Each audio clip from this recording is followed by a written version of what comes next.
या शाळेला आता संस्थापक अध्यक्षांचं म्हणणं असं आहे की 12 वर्ष पूर्ण झाले आणि हा 4था स्नेह संमेलनाचा कार्यक्रम या ठिकाणी आपल्या माऊली मंदिराच्या समोर तथा हनुमान मंदिरासमोर या ठिकाणी नियोजनाप्रमाणे होत आहे। आनंदाची बाब अशी आहे, मागच्या वर्षी मी बोललो होतो, खरोखर या दोघांनाही अंबादास सर आणि त्यांच्या मॅडम आणि त्यांच्यासोबत जे इतर काम करतात त्यांना या ठिकाणी मी अतिशय मनपूर्वक त्यांचे विशेष अभिनंदन यासाठी करतो की ग्रामीण भागामध्ये गेल्या 12 वर्षापासून इंग्लिश मीडियमच्या माध्यमातून त्यांच्या शाळेचा रिझल्ट आपल्याला नकळत कानावर येत असतो की अतिशय सुंदर अशी शाळा आणि इंग्रजीमध्ये पटपट बोलणारी किंवा अतिशय चांगल्या पद्धतीने लेखन करणारी त्या शाळेची मुलं या ठिकाणी जाणवतात। सगळ्यात महत्त्वाचं असतं, गावाचा विकास करायचा असेल तर आपल्याला 4 गोष्टीची गरज असते। त्यामध्ये प्रथमतः शिक्षण। जर आपलं एज्युकेशन जर आपल्या गावाचं चांगलं असेल तर नक्कीच आपल्या गावाला रिझल्ट मिळत असतो आणि ते या ठिकाणी आपल्या गावामध्ये खरोखर आंधळशेठ संस्था असेल, आपली नालायक संस्था असेल किंवा जिल्हा परिषद शाळा असेल, या शाळेला आपण सर्वांनी नेहमी बळ दिलं पाहिजे।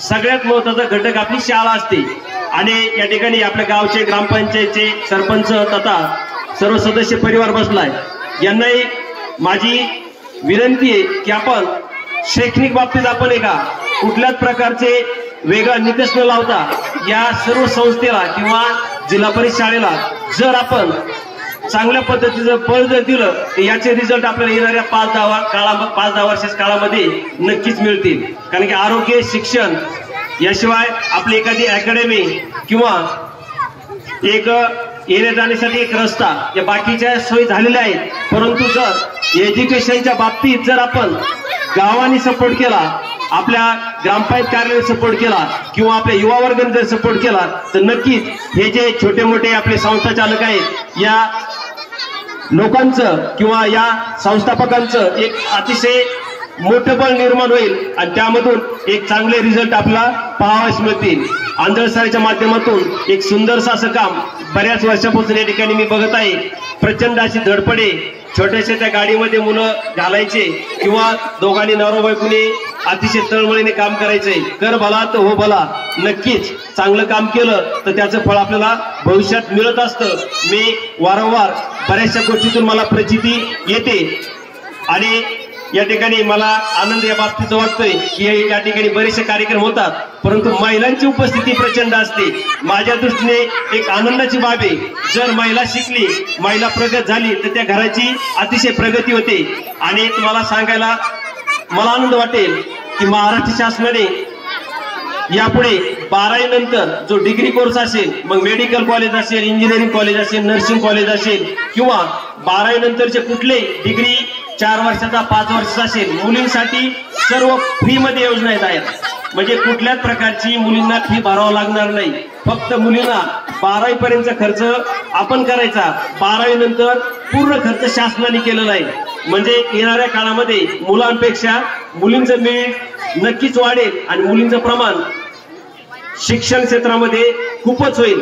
जर मुलगी शिकली तरच प्रगती झाली। आनंदाची बाब आहे की आपल्या गावामध्ये गेल्या 2-3 वर्षापासून वेगवेगळ्या सामाजिक अशा चळवळी निर्माण झाल्या, त्याचाच परिणाम या ठिकाणी बाळकृष्ण फुंदे, प्रदीप फुंदे, योगेश दामाळे यांच्या माध्यमातून आपला रिझल्ट समोर आलेला दिसतोय।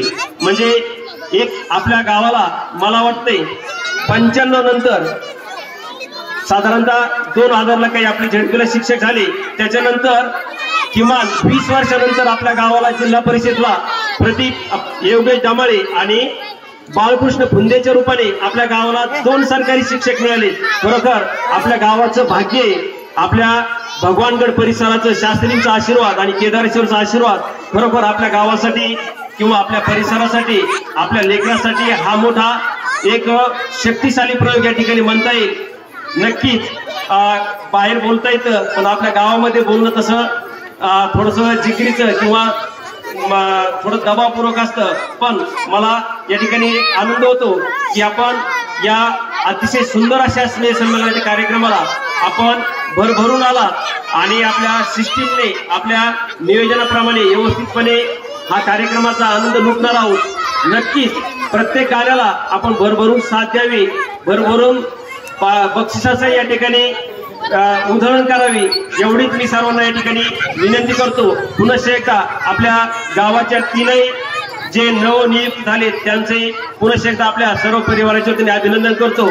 आणि आंधळे सर आणि या ठिकाणी लक्ष्मण सानप आणि मला वाटतं दुसरी आपली दीदी एक सुंदरसा असं सूत्रसंचालन या ठिकाणी चांगल्या पद्धतीने करत आहेत। एक गावाचा एक वेगळा संस्कार मला या ठिकाणी खरोखर आनंदाचा आणि अभिमानाचा आहे। फक्त आता स्टेजवरचे जे बसले ते राजकीय कंपनी यांनी मात्र चांगलं जर बळ दिलं तर नक्कीच आपण चांगल्या पद्धतीने आपण पुढे जाऊया असं मला वाटतंय। या ठिकाणी आपले संजू भावे, राजू भावे थोडंफार आहे तुमचे संपर्क, तर शैक्षणिक बाबतीत काहीतरी झाटा, म्हणजे तुम्ही तुमच्या पैशातून नका खर्च करू, पण आहे तुमच्या आमदार संबंधित आशाताईंशी संबंधित एक अकॅडमीसाठी थोडं जर योगदान जर दिलं तर मला वाटतंय आपण एक वेगळ्या म्हणजे येळीसारखं गाव व्हायला म्हणजे शैक्षणिक क्षेत्रात काही वेळ लागणार नाही। या ठिकाणी एवढंच बोलावंसं वाटतं। परत एकदा सर्व मान्यवरांचं या ठिकाणी भगवान विद्यालयाच्या सर्व कर्मचाऱ्यांचं, सर्व पालकांचं, विद्यार्थ्यांचं या ठिकाणी पुढील कार्यक्रमासाठी